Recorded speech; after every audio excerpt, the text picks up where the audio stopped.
গরম পড়তেই হাতছানি দিচ্ছে সিকিম। জানেন সিকিমের কোথায় কোথায় ঘুরতে গেলে মন হবে শান্ত?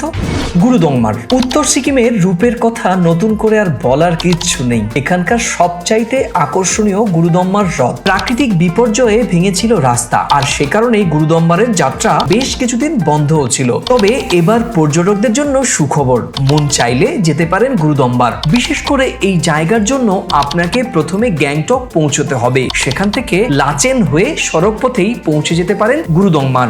ইয়ুমথাং উত্তর সিকিমের ছোট্ট জনপদ লাচুং, সেখান থেকেই ঘুরে নেওয়া যায় ইয়ুমথাং। মে এবং জুন মাসে উপত্যকা জুড়ে রঙিন ফুল ফুটে থাকে, তুষারাবৃত উপত্যকা সবুজ হয়ে ওঠে। ফুলের স্বর্গীয় শোভা দেখতে হলে মে মাস আদর্শ। ইয়ুমথাং যেতে হলে থাকতে হয় লাচুং। গ্যাংটক থেকে গাড়িতে 5 থেকে 7 ঘন্টার মধ্যেই পৌঁছে যাবেন এই জায়গায়।